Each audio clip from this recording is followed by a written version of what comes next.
Hi Valencia, hello everyone, my name is Alexandre Elsig. I'm a Swiss historian, I'm a postdoc at the Swiss Federal Institute of Technology in Lausanne, and I'm working on controversies provoked by industrial pollution all along the 20th century. So I'm interested in environmental history in regard with industrialization. I'm happy to introduce you to some historical archives of environmental activism from a Swiss point of view. But as my interest is mainly on the interplay between industrialization and nature, I will concentrate this small presentation on some controversy surrounding toxic issues. I will then talk about three specific cases. The first one is related to the aluminum industry. Here you see a picture, a photography of a big protest against fluorine gas in 1958. My second case will be related to the asbestos industry, and the third one to the nuclear industry. But let me make a first remark before entering the topic. When we speak about archives in Switzerland, it's important to say that the Swiss federal state was and is a pretty weak one, and that the main political powers lay on the end of the regions of the so-called canton. So, of course, we will find interesting sources in Bern, in the capital, at the Swiss Federal Archives. But when we talk about environmental activism, it is better to look at the regional cantonal archives. Because a lot of them have received paper donation from environmental grassroots association these last years. And one example of a big donation was that of farmers fighting the fluorine pollution. We also have to consider that one specificity of the Swiss industrialization was the significance of the second industrialization, phenomenon related to the hydropower and electricity. So at the end of the 19th century, big plants came in the Alps, in the lower valleys, and so clash appear between the traditional rural land and the new industrial powers. A first good example of such a clash is the so-called Fluorine War that began already at the beginning of the 20th century, but that really exploded mainly in the 1970s, and it was in the canton of Valais, which is an alpine canton. I say exploded both in a figural but also literal sense, because in 1978 the farmers, the victims of the air pollution, blew up a high voltage pylon linked to an aluminum plant.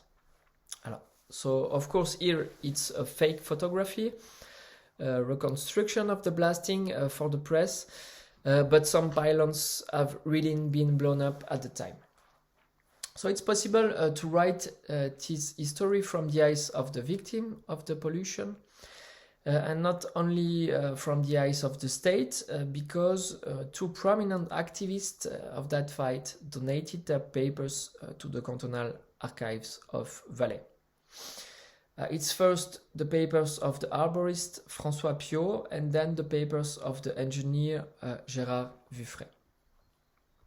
These two archives are very rich. It is circa 50 boxes, and Piot and Vuffray were in contact with a lot of other similar movements abroad, and particularly in France. So Piot was an arborist, and he kept a lot of papers related to the political component of the fight. And Vuffray was an engineer, an agronomist, and he was the one that was fighting the aluminum industry with technical arguments.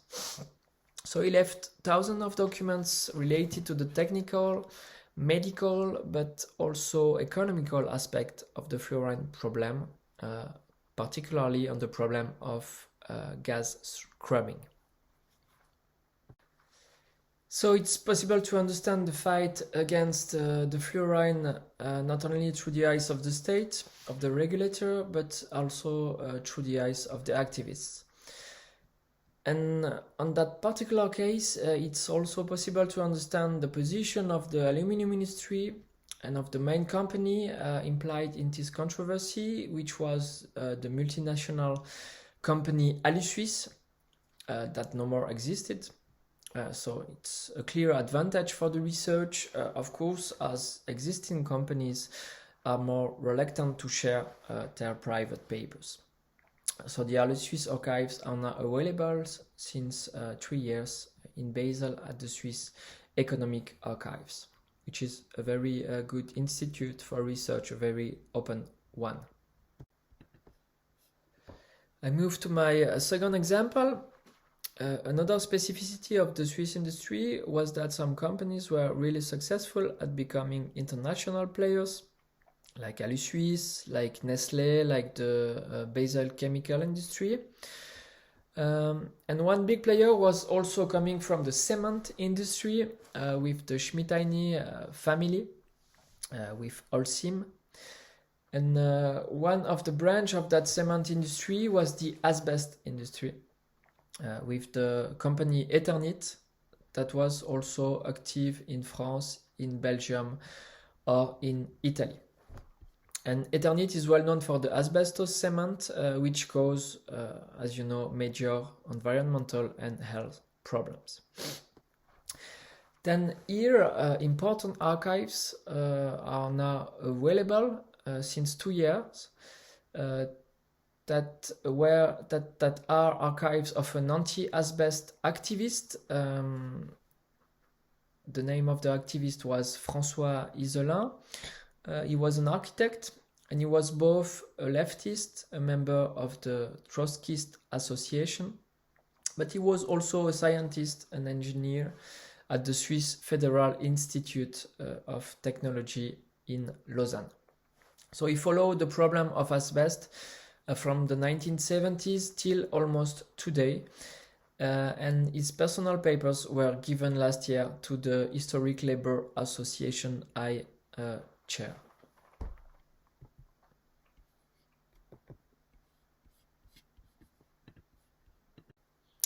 A third big collection of archives of environmental activism is of course the one coming from the anti-nuclear movement. So Switzerland is not especially a nuclear country because of the large presence of hydropower, but still 5 nuclear power plants were installed in the 1970s and 1980s. The sources of activism are here linked to the successful fight against 2 projects of nuclear power plants. The first one was in Kaiseraugst, near Basel. It was a big victory for the anti-nuclear movement with an occupation of the projected site that lasted almost 3 months. It was in 1975. The archives of the so-called non-violent action of Kaiseraugst are available in Zurich at the Swiss Social Archives, but also in the Basel Cantonal Archives.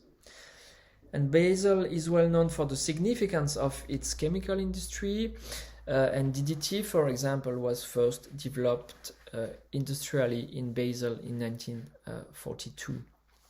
So here you see a link between the prohibition of DDT and the anti-nuclear struggle.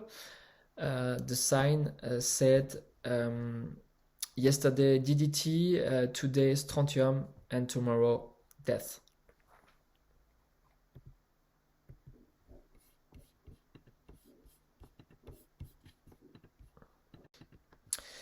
And the second big struggle against nuclear power plant was a plant that was not in Switzerland, but near Switzerland and near Geneva.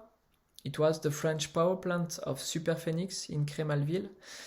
in the 1970s till the 1990s. Cremalville is 60 kilometers away of the Swiss border. And a Swiss association called Contre Atome was very active against this power plant. That was a kind of experimental power plant that was never fully in function. So the archives of Contre Atome are available at the Archives contestataires, at the Protester Archives in Geneva. And the Protester Archives are specialized at conserving archives from the social movement in the second half of the 20th century, and they got a lot of documents coming from environmental groups. And since I'm talking about Geneva, I'll make a little digression to say that Geneva is also a good place to look for archives. Because of the international organizations that are present in the city, such as the International Labour Organization or the World Health Organization. So it's possible to work on their archives to understand the international regulation of toxicity and to understand how the norms or the maximal allowable concentration of pollutants were decided between experts. Also, that was a little glimpse at Swiss archives of environmental activism. To wrap it up, I would say that it is important to look at the cantonal archives and to look at the social and economical archives of the city of Geneva and the city of Basel. Many more should have been said about this topic, like the digital archives of the Swiss National Television that are now fully available for research. And I concentrate my talk mainly after the Second World War, but we should add some information about the beginning of nature protection at the end of the 19th century, with naturalists, with artists who argue for the preservation of pristine nature, people that were linked mainly to conservatism, to nationalism, for example, the Heimatschutz movement. But I will stop here, and I wish you a productive workshop on this question. So thank you for your attention and goodbye.